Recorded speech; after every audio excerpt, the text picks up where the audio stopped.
খুব সহজেই গ্যাসের চুলায় তৈরি করে নিন মাটন কাচ্চি বিরিয়ানি। আসসালামু আলাইকুম এভরিওয়ান, কেমন আছেন সবাই? দেশি ফুড ব্লগসে আপনাদেরকে স্বাগতম। আজকে আমি আপনাদের সাথে শেয়ার করতে যাচ্ছি মাটন কাচ্চি বিরিয়ানি। তো চলুন আর দেরি না করে মূল ভিডিওতে চলে যাই। আমি প্রথমে এক পলকে উপকরণগুলো দেখিয়ে দিচ্ছি। এখানে খাসির মাংস নিয়েছি আর নিয়েছি সমস্ত মশলাগুলো সাজিয়ে সাজিয়ে নিয়েছি। আলুটাও কিউব করে কেটে নিয়েছি। সবগুলো মশলা আমি কখন কিভাবে ব্যবহার করব সব কিছু বলে দিব। তো একটু ধৈর্য ধরে ভিডিওর সাথেই থাকতে হবে, সম্পূর্ণ ভিডিওটি না টেনে দেখতে থাকুন। এখন আমি এখানে যে কাজটি করব সেটি হচ্ছে দুধের সাথে আমি ঘি অ্যাড করে দিচ্ছি। এখানে 2 টেবিল চামচ অ্যাড করে দিচ্ছি ঘি। প্রত্যেকটা দুধের সাথে আমি 2 টেবিল চামচ করে ঘি অ্যাড করে দিচ্ছি। আর একটা দুধের সাথে 2 টেবিল চামচ ঘি আর হাফ টেবিল চামচ জর্দা রং অ্যাড করে দিচ্ছি। দেখুন, সবগুলো উপকরণ আগে ভালোভাবে ঠিকঠাক করে নিয়ে নিব, তারপরটা আমি রান্না শুরু করব। এখানে নিয়েছি জাফরানটা আমি অ্যাড করে নিব হাফ গ্লাস দুধের সাথে। আমি এখানে দেখুন জাফরানটা নিয়ে নিচ্ছি হাফ টেবিল চামচ পরিমাণে। জাফরানটা যে দুধে অ্যাড করব সেই দুধটা অবশ্যই হালকা কুসুম গরম নিতে হবে। আমি এখানে হালকা কুসুম গরম দুধে জাফরানটা অ্যাড করে দিচ্ছি। এবার একটু চামচের সাহায্যে নাড়াচাড়া করে মিশিয়ে নিব, তাতে জাফরানের ফ্লেভারটা সুন্দর আসবে। অবশ্যই একটু হালকা কুসুম গরম দুধেই কিন্তু এই জাফরানটা মিশিয়ে নেবেন। এখানে খাসির মাংস নিয়েছি 1.5 কেজির মতো। দিয়ে দিচ্ছি 2 টেবিল চামচ দই আর দিয়ে দিচ্ছি কাচ্চি বিরিয়ানি মশলা। এখানে বাজার থেকে কিনে আনা কাচ্চি বিরিয়ানি মশলাটা অ্যাড করেছি। দিয়ে দিব 3 টেবিল চামচ পরিমাণে আদা রসুন পেস্ট। তারপরে অ্যাড করে দিব হাফ টেবিল চামচ ধনিয়ার গুঁড়া, 1 টেবিল চামচ পরিমাণে জিরের গুঁড়া। এখানে অবশ্যই ভাজা জিরের গুঁড়া ব্যবহার করবেন। আর নিয়েছি 1 টেবিল চামচ পরিমাণে লাল মরিচের গুঁড়া, শুকনো মরিচের গুঁড়া বলতে পারেন। তারপরে দিয়ে দিব হাফ টেবিল চামচ পরিমাণে সয়া সস, 1 টেবিল চামচ পরিমাণে টমেটো সস।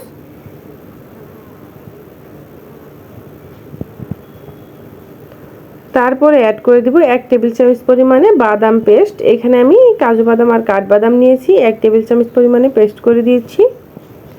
তারপরে এখানে অ্যাড করে দিব হাফ কাপ পরিমাণে পেঁয়াজ বেরেস্তা। অবশ্যই পেঁয়াজের বেরেস্তাটা অ্যাড করতে হবে, কাঁচা পেঁয়াজটা অ্যাড করা যাবে না।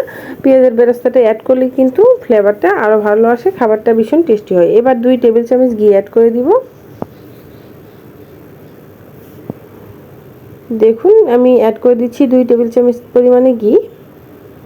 হাত দিয়ে ভালো করে মাখিয়ে নিতে হবে। অবশ্যই হাত দিয়ে ভালো করে মাখিয়ে নেবেন। কি সুন্দর একটা স্মেল বের হয়েছে, কাছে না থাকলে বুঝতে পারবেন না, আসলে যখন রান্না করবেন ঠিক তখন বুঝতে পারবেন। এবার আমি এখানে অ্যাড করে দিব স্বাদ মতো লবণ। আমি কিন্তু লবণটা স্কিপ করে ফেলেছিলাম, এবার আমি লবণটা অ্যাড করে দিচ্ছি। তারপরে একটু নাড়াচাড়া করে মিশিয়ে ঢাকনা দিয়ে ডেকে রান্নাটা করে নিব। চুলার আঁচটা অবশ্যই এক্ষেত্রে কমিয়ে দিতে হবে রান্নার ক্ষেত্রে। এবার একটু চামচ দিয়ে মিশিয়ে নিচ্ছি, তারপর ঢাকনা দিয়ে ডেকে রান্না করে নিব। এদিকে আমি একটা চুলায় একটা কড়াই বসিয়ে দিয়েছি। কড়াইটা গরম হয়ে গেলে অ্যাড করে দিব তেল। এখানে রান্নার তেল অ্যাড করছি আমি 3 টেবিল চামচ পরিমাণে। তেলটা গরম হয়ে গেলে অ্যাড করে দিব আমি আলু। এখানে আলুতে আমি হালকা জর্দা রং আর হালকা লবণ অ্যাড করে নিয়েছি। তারপরে এখানে গরম তেলে আমি আলুগুলোকে ভালো করে ভেজে নিব। আলুগুলো দিয়ে দিচ্ছি। দেখুন, এবার আমি গরম তেলে একটু ভালো করে ভেজে নিতে হবে। এক্ষেত্রে চুলার আঁচটা আরও অবশ্যই কমিয়ে দিতে হবে।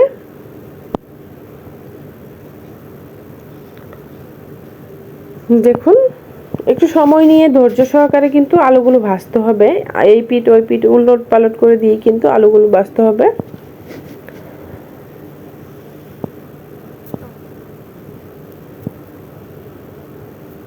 সুন্দর একটা কালার চলে আসলে বুঝতে হবে যে আলু ভাজা হয়ে গেছে, তখন উঠিয়ে নিতে হবে।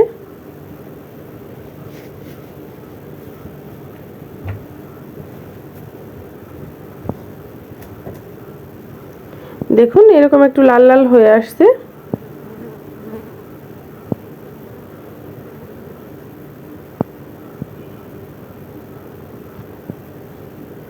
এবার কিন্তু হয়ে গেছে ভাজা। এবার আমি একটা বাটিতে উঠিয়ে নিব।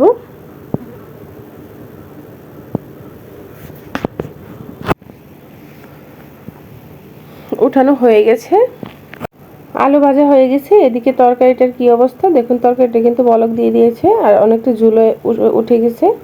এবার একটু নাড়াচাড়া করে দিতে হবে।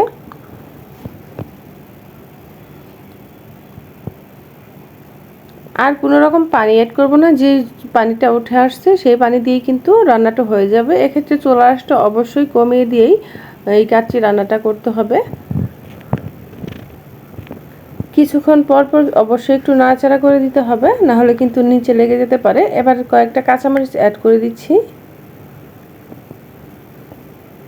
আপনার চাইলে কাঁচামরিচ গুলো কিন্তু একটু ফালা করে দিতে পারেন। আমি আস্ত কাঁচামরিচ অ্যাড করে দিচ্ছি, একটু ভেঙে দিচ্ছি দুই একটা কাঁচামরিচ, তাতে ফ্লেভারটা সুন্দর আসবে। একটু নাড়াচাড়া করে মিশিয়ে নিব।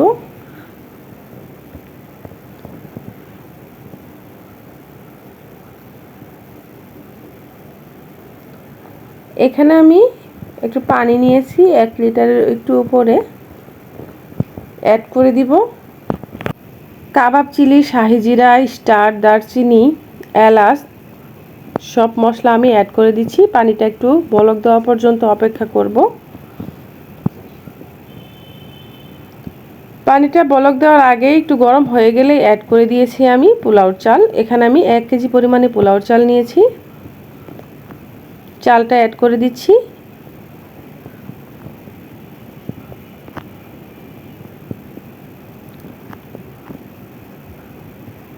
এবার অপেক্ষা করব বলক দেওয়া পর্যন্ত।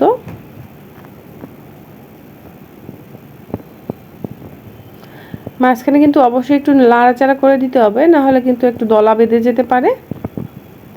এই চালটা অর্ধেকটা ফুটে গেলে কিন্তু নামিয়ে নিব।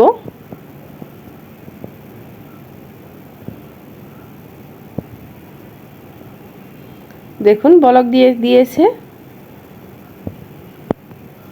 আর চালটা কিন্তু অর্ধেকটা ফুটেও আসছে।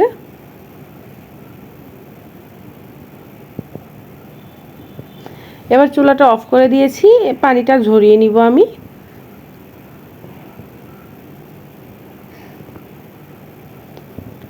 এদিকে দেখি মাংসটার কি অবস্থা। মাংসটাও কিন্তু একদম পুরোপুরি ভাবে সিদ্ধ হয়ে গেছে। দেখুন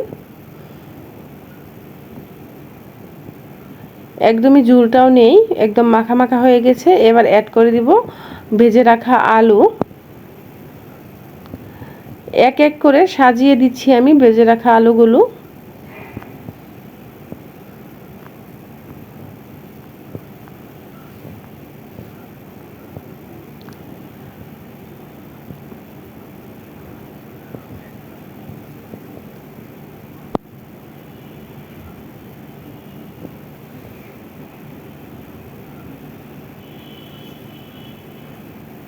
তারপরে অ্যাড করে দিব আলু পকোড়া। আমি এখানে 5-7টার মতো আলু পকোড়া অ্যাড করেছি। তারপরে আমি যে ঘি দিয়ে দুধটা ভিজিয়ে রেখেছিলাম সেই দুধটা অ্যাড করে দিচ্ছি।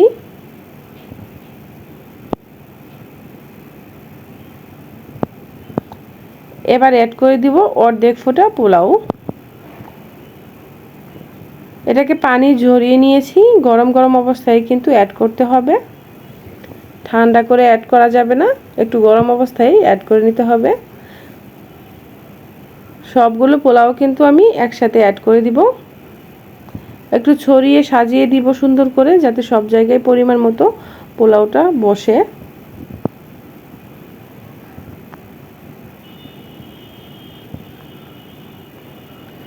পোলাওটা অ্যাড করা হয়ে গেছে। এবার অ্যাড করে দিব ঘি মাখানো যে দুধটা জর্দা রং দিয়ে দিয়েছিলাম সেটা। তারপরে অ্যাড করে দিব কাজু বাদাম, কাঠবাদাম কুচি, কিশমিশ। তারপরে অ্যাড করে দিব জাফরান মেশানো যে দুধটা ছিল সেই দুধটা।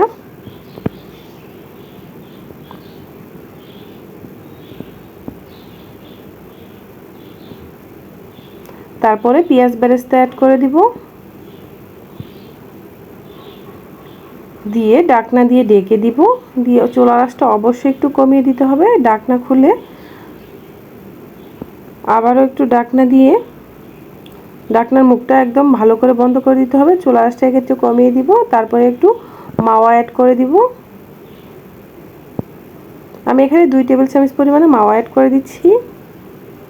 আবারও ঢাকনা দিয়ে ঢেকে দিচ্ছি। আমি এবার একটা তাওয়ার উপরে বসিয়ে দিব, না হলে কিন্তু একদমই ফুটবে না আর খেতেও ভালো লাগবে না, পুড়ে যাবে নিচে। 10 মিনিট পর আবারও ফিরে আসলাম। দেখুন একদম কিন্তু পারফেক্ট হয়ে গেছে কাচ্চি বিরিয়ানিটা। এবার একটু মিশিয়ে নিলেই জাস্ট হয়ে যাবে মাটন কাচ্চি বিরিয়ানি। খেতে ভীষণ সুস্বাদু, অবশ্যই বাসায় ট্রাই করে দেখবেন।